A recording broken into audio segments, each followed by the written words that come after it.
Here we are in Oracabessa, Jamaica. Golden head. Ora means gold. Cabeza means head.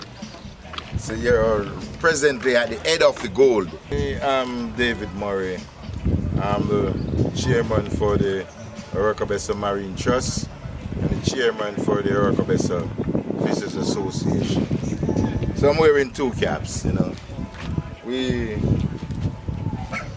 We build this sanctuary. We partner with Oracabessa Foundation, you know. So we work together as a team and make things happen.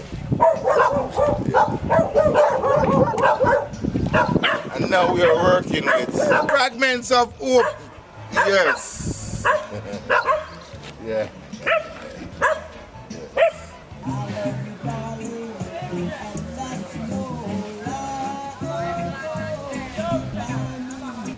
We have one before where we have over 100 men. This one we just had a new one now started, you know, but it's not like the other one where everybody could join, you know. Once you violate the Fisheries Industry Act, you know, you can't be a member. So right now we are 25. We have guys have intention, but they gotta cooperate with the fisheries regulation, you know. You have guys who fish with inch mesh wire.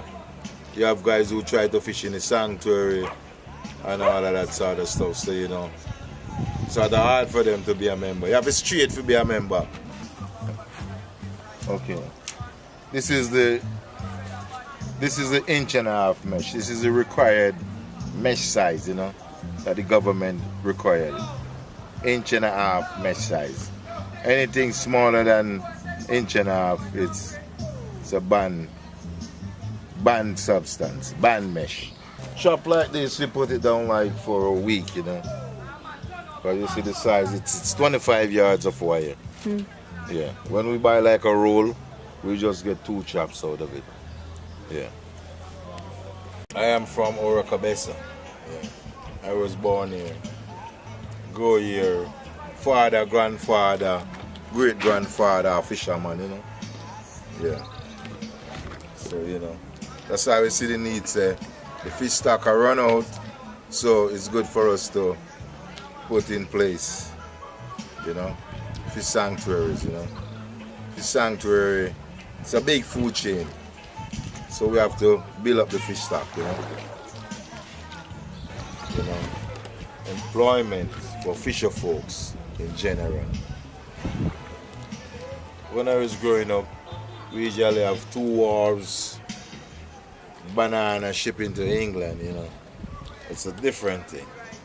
We usually have more fish too, more coral reefs, but all these land you look at, it's all dumped up. All the reefs dumped up, like 70 acres, you know, man-made land. So all them coral are destroyed. So you know, so once you destroy coral, you know, marine life will get destroyed, or destroy fish, you destroy everything, seagrass, everything. So you know, that you know take a while. The whole North Coast development to destroy marine life, sewage pollution, you know. So that sort of slow down the growth of fish. We usually have more fish. Now we are trying to build up the fish stock right now. I did the reggae, reggae, reggae, reggae, reggae,